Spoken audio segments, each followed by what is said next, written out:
We are the Childhood Collective, and we have helped thousands of overwhelmed parents find joy and confidence in raising their child with ADHD. I'm Katie, a speech language pathologist. And I'm Lori.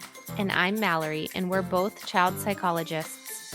We combine the science of ADHD with the compassion of moms and bring you practical tools you can start using today. So hit subscribe and let's help your family shine with ADHD. At the beginning of each new school year, do you feel like you're always starting from scratch with getting your child the right supports? By the time your teacher finally gets to know your child and you feel like you have a solid plan in place, a new school year starts and you're back to square one with a new teacher. Yeah, this can be really frustrating for families. And we know that so many of you experience stress at the beginning of a new school year, not knowing if your child's new teacher is going to be a good fit, if your child's new teacher is going to understand your child's needs, or if they're going to take the time to read your child's plan, their 504 plan, their IEP, to know how to really support them in class. Exactly. So, today on the podcast, we are going to be sharing 5 very practical tips that you can do at the end of this school year to set your child up for success as they transition to a new grade and a new teacher in the fall. So, our first tip is to meet with your child's teacher in the spring to check in on their progress, talk about how the school year has been going, talk about if any changes need to be made. If your school doesn't have regular parent teacher conferences in the spring, we really recommend requesting to meet with your child's teacher anyway. They've been in the classroom with your child for almost a whole school year now. They've learned a lot about your child. They've learned what's working. They've done some trial and error and found out what doesn't work. So they have a lot of really valuable knowledge. So one of the things you want to understand is your child making progress? Are they making educational progress? How are their academics, but also how is behavior? How are they socially?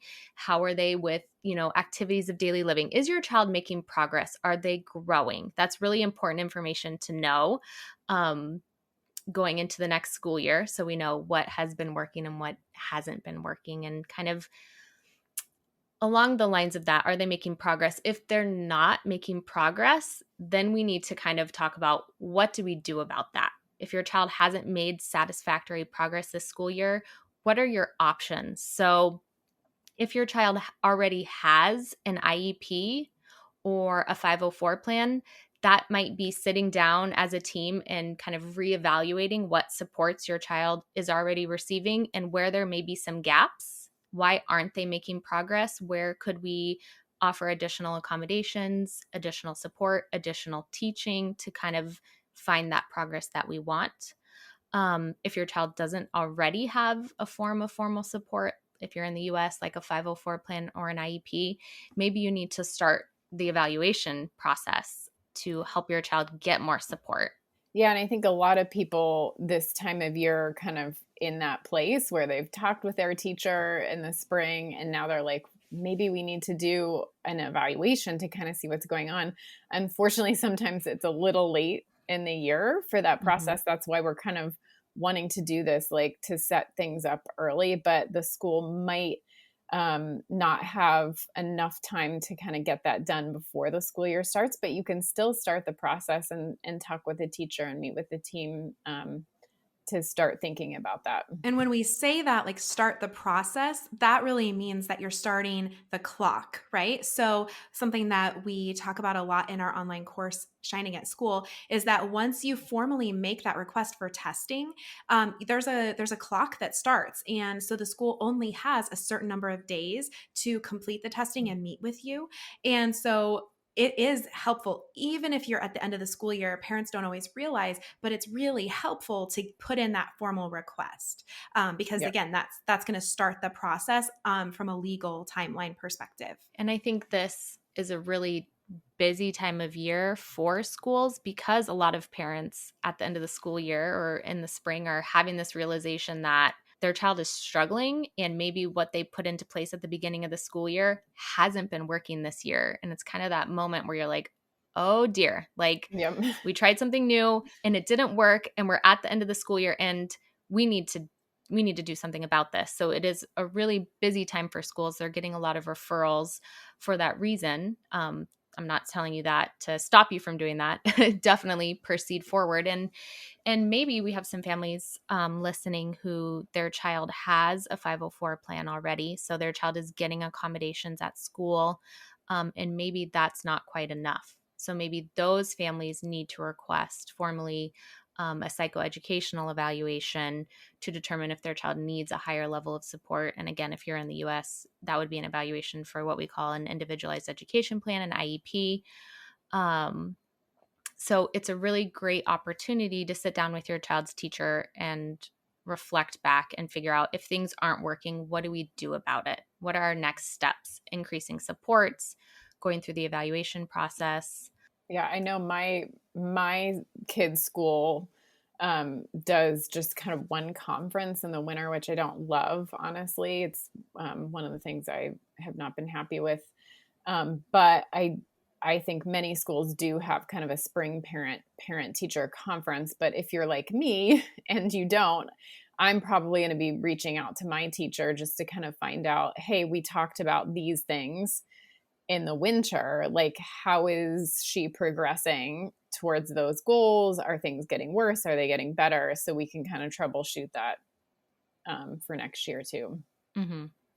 And in some cases, kids might not, maybe if a child already has some kind of formal plan for through their school, like a 504 and IEP, maybe it doesn't need complete overhauling, but maybe your teacher has been providing your child an accommodation or support that's not even listed in the Yeah. 504 or the IEP. Let's get that written into the IEP.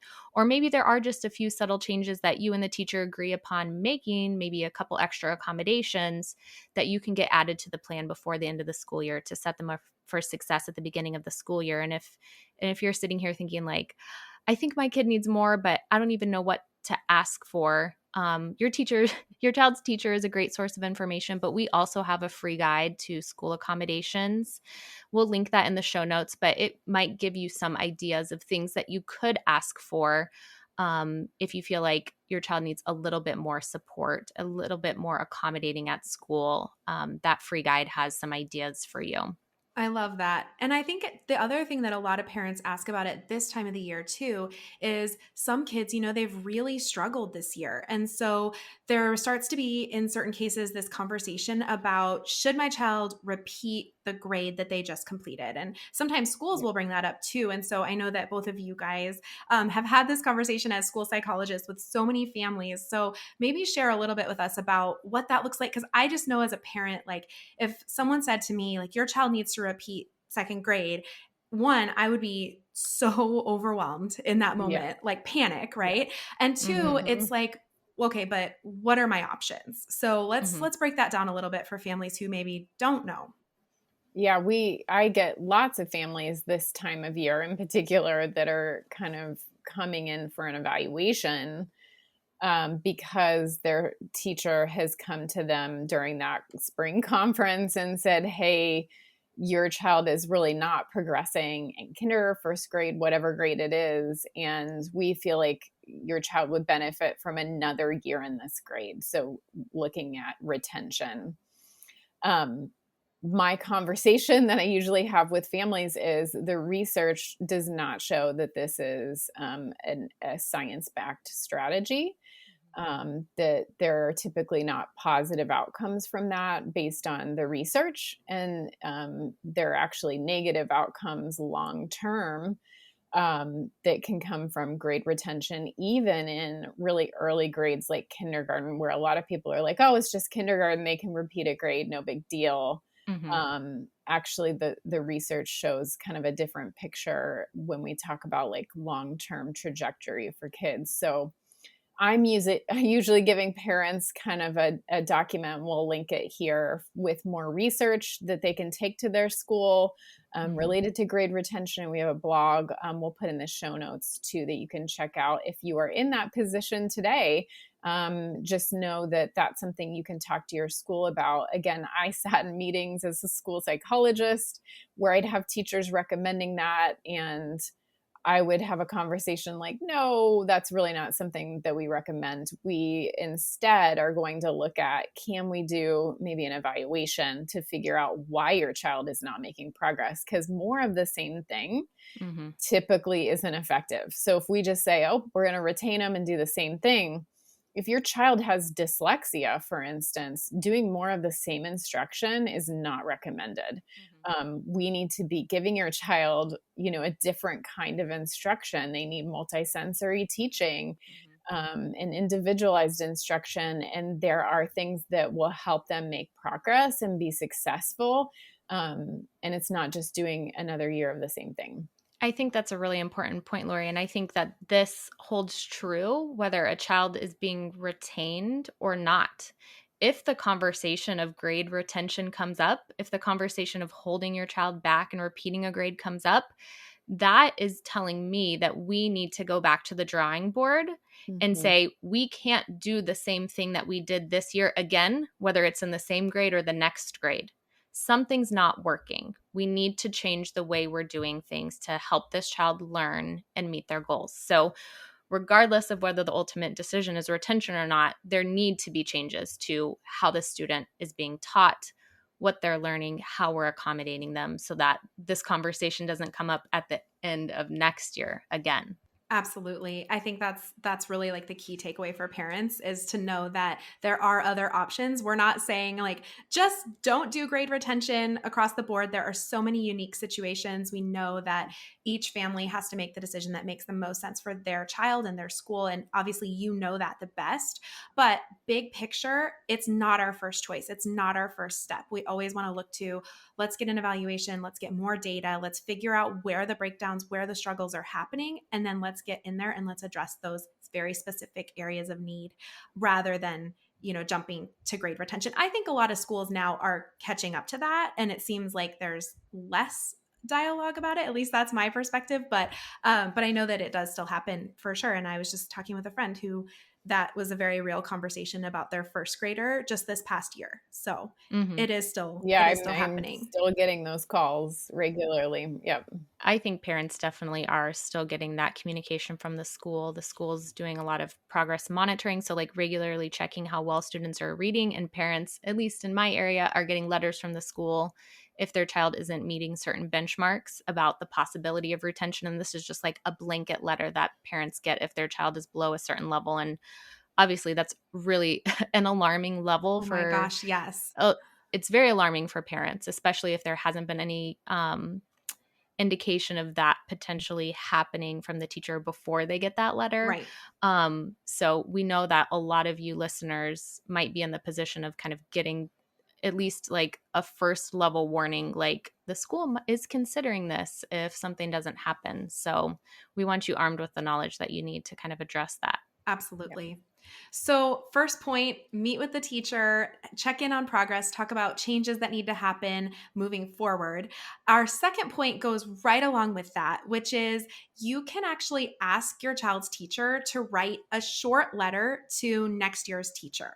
I know that seems like just a lot of extra work for the teachers, but don't feel bad, right? Because we know that there's a lot of situations where last year's teacher isn't even on staff for the next year. So, in my Yep. ideal vision of the school, there's like a meeting about each kid, and everyone sits down and like shares like lovely anecdotes about each child and really like feels empowered to meet these kids for the coming up school year.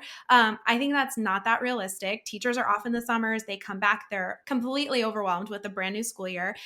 So really you can take a lot of the worry and the unknown out of it by just asking your teacher to jot down a couple of notes about your child, about what worked really well, what didn't work, what are those areas where they need support, I'm even thinking about like kids who have like one really specific friend, that can be really important information for the next year's teacher to have.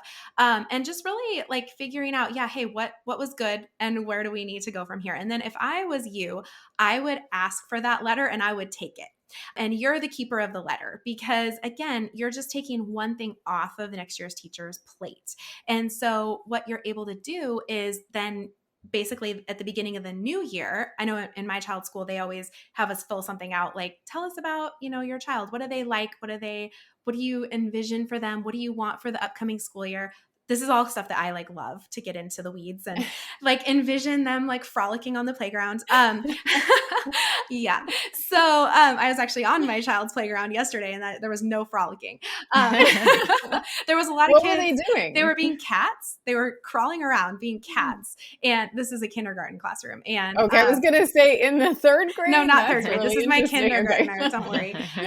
Yeah. No, I mean, honestly, the cat thing isn't that far off from my grader either. But yeah, they were being cats. And then my son, my kindergartner, actually got hit. He got kicked in the face with a shoe. Like a kid was wearing a shoe. And so he got like a bruise on his face and we had to go get ice. So Aw, I was just out there poor because I had guy. been volunteering and then I stayed for a few extra minutes. And I was like, I'm so glad I was there, when you got hurt. And he's like, I never get hurt normally. Like I'm always so safe at recess. He's my safety conscious one. So it was really cute and actually like really sad. But anyway, I picture my kids, to have this Frolicking really at recess. lovely frolicking school year. And at Mhm. that time, that's a great opportunity to say, hey, I actually spoke a lot with Miss So-and-so from last year. And here are the things that she shared that she wanted me to pass along to you.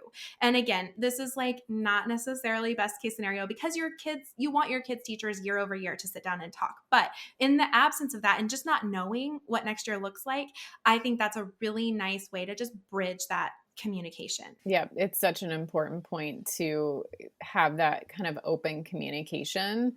And there's just the teacher that has been with your child for a whole year has so much great information. They're with them day in and day out. They know what works, they know what definitely doesn't work. Mhm. And I feel like it's even more so for kids with ADHD, right? Because, Yes. you got this kind of brain that responds really well to new situations a lot of time, like the novel of a brand new classroom and a new desk and this. And you Yep. might see a really different kid the third week of Yep. August from Yep. November, right? And Mhm. so that can be a good thing or it can be a really challenging thing. But I think that's really true because I know that for myself personally, I've spoken with my child's teachers at the beginning of the year, every year, and shared the things that I'm concerned about, things we're working on, like flexibility, whatever it is, and they kind of give me a little bit of like okay, like, sure, we can work on that. But that's not really a Yep. challenge right now for your child. And then, a few months in, I'm Yep. continuing these conversations. It's like, oh yeah, actually we are working on that because we had this fire drill. And so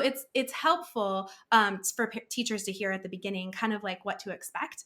Yeah. And good and bad, right? So it's not all negative by any means, but just to kind of give them a sense, because our kids they tend to look really different from the beginning to the end of the school year.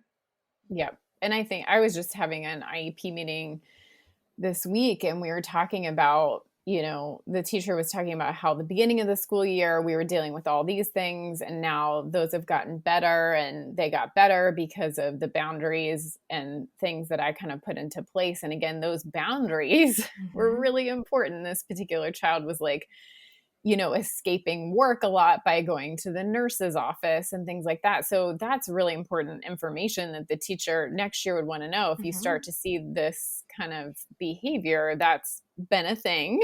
And we're going to try and limit it, up front because she really responded to that. But other kids might not respond to it. I had another kid this week that, they put a limit on restroom breaks and that caused panic attacks. And Yeah. that was not a good thing for That him. would be me. I do not Yeah. ever want Oh, limited bathroom breaks. That yes, would 100%. yeah. I'd be like, if I can't go to the bathroom every 30 minutes, it's going to be a problem. Immediately when we start a road trip, I'm like, "Okay, let me just map out our stops." My husband's like, "We're gonna be about 3 Yes. hours from the next I'm like, "No, we are not." One thing I hear from my friends is that their kids often think boring tasks like chores or homework are going to take forever. And in the same breath, their kids can play 2 hours of Minecraft and then complain that they just got started. Okay, I think that friend you're referring to might actually be me. I'm not naming names. One tool we all love and have in our own homes is Time Timer. At this point, I think we all have multiple time timers. For kids with ADHD, time can be a very abstract concept, and time timer helps by making time more concrete. It helps kids visually see the passage of time. And it can prevent those inevitable meltdowns when 2 hours of Minecraft just wasn't justification enough to ask your child to complete 5 minutes of chores.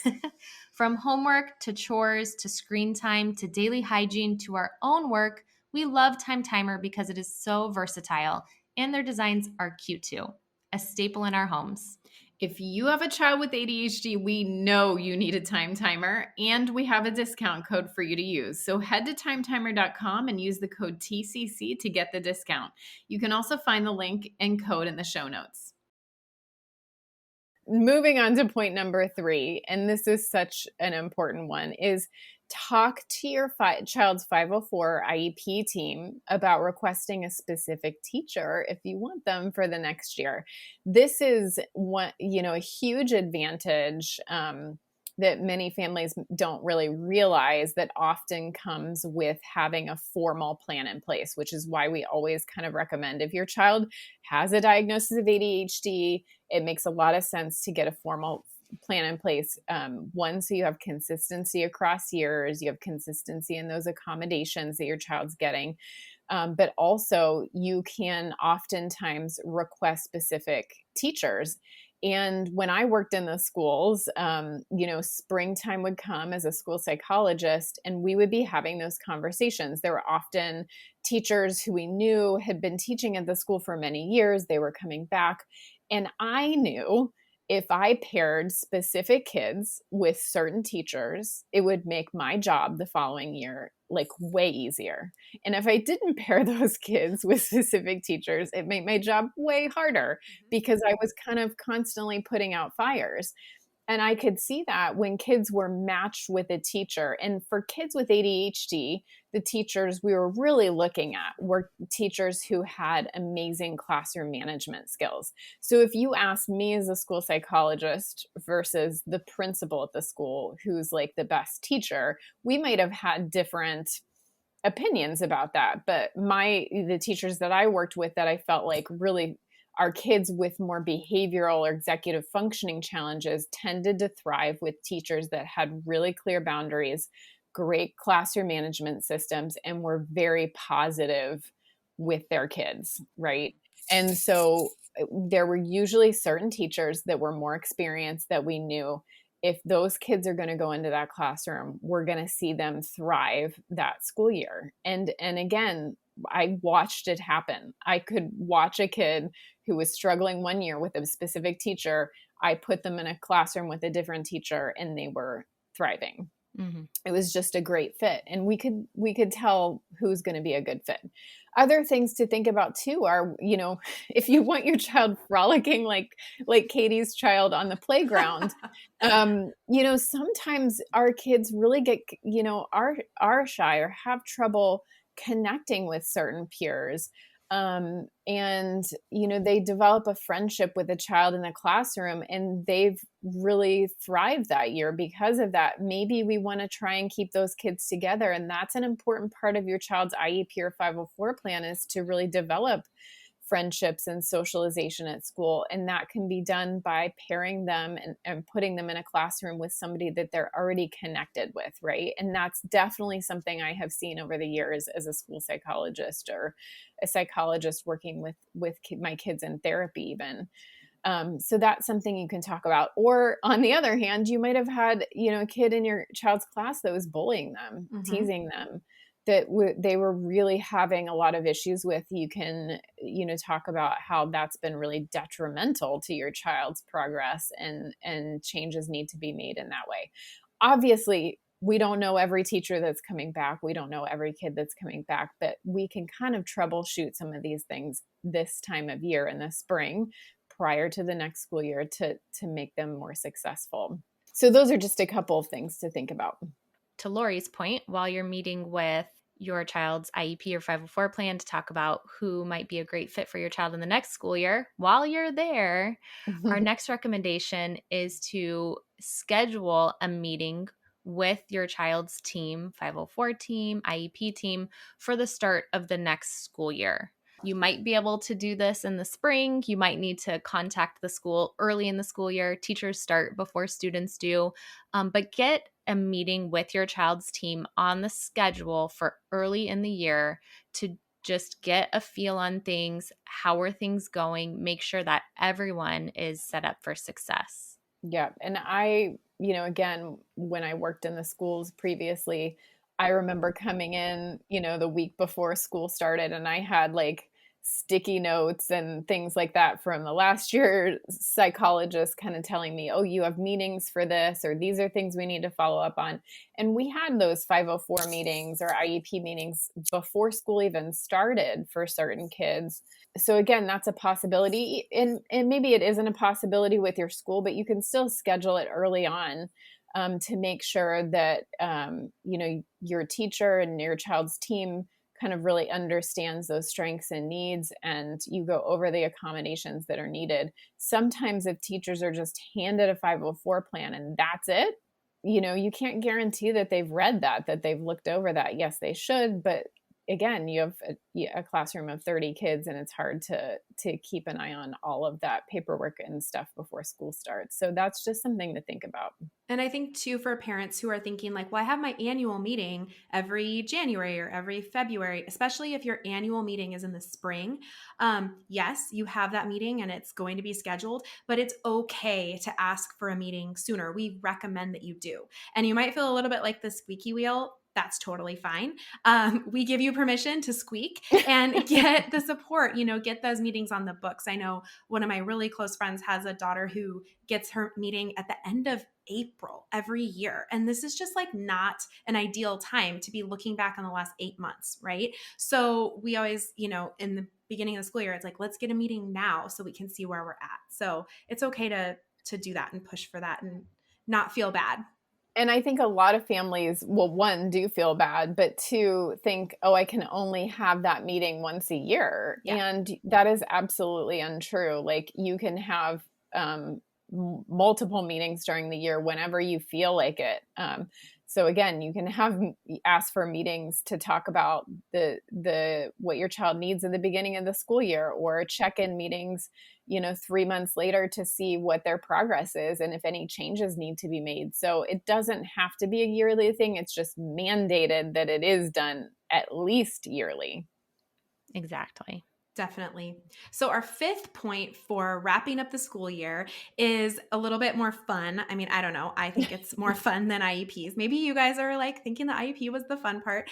But really, I think the biggest thing here is to remember to celebrate, right? Your kids just wrapped up a school year. The last few school years, honestly, have been real crazy. I feel like things are settling in and much more normal now, but it's an accomplishment. Each time that they graduate from that next class, they're getting a little bit older. You're never going to go back. I'm never going to be back on kindergarten playground with cats.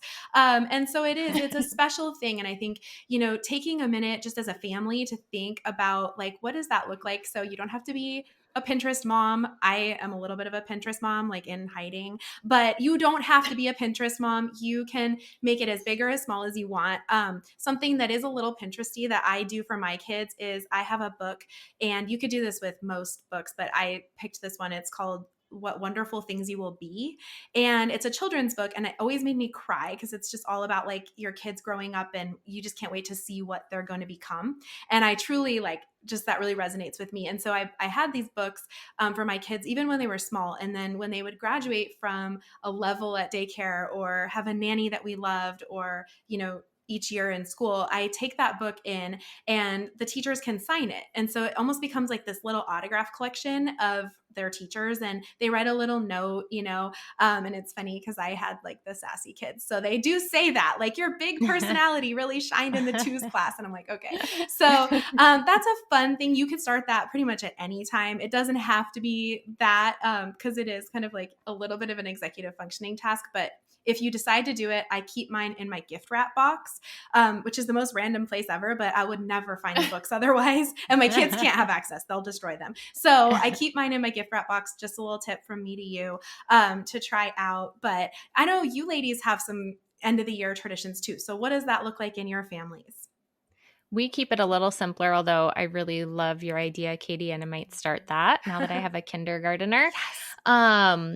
We go out for ice cream the day after school. Super simple, doesn't really require a lot of forethought, but on the last day of school, after school, we all go get ice cream together. We have friends join us too, and it's just a nice way to kind of celebrate the end of the school year, reflect back on their accomplishments, kind of as a family sitting there talking about all they accomplished for the year. And of course, they love the ice cream. Yeah, Who doesn't love ice cream? no one, right? We do the same thing. We take our kids out for ice cream, not on any set day because I don't have any schedule and I'm by far and away not a Pinterest mom and don't plan anything. My husband is more like that, where he'll like make notes and write things down that are cute. I'm glad that one of us does things like that. So I'll tell him that idea because maybe he'll want to do it. I love it.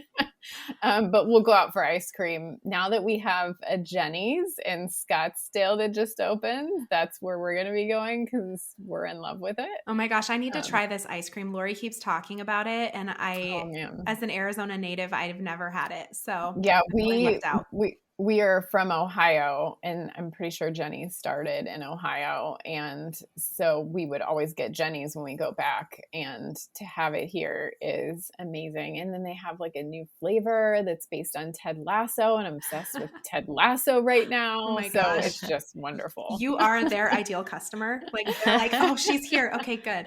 That's I so am. funny. Their branding, it's just amazing. I love it. So when you guys are thinking about your end of the year traditions, which apparently mine needs to involve ice cream, it really, the main thing to keep in mind is that it doesn't have to be elaborate, but our kids really do start to internalize and look forward to those little traditions. As small as they might seem, it is really exciting for them, and it gives them that stability of knowing like, oh, at the end of the year, we always do this. And for my family, I can do something like once, and then my kids are like, remember, we always do that.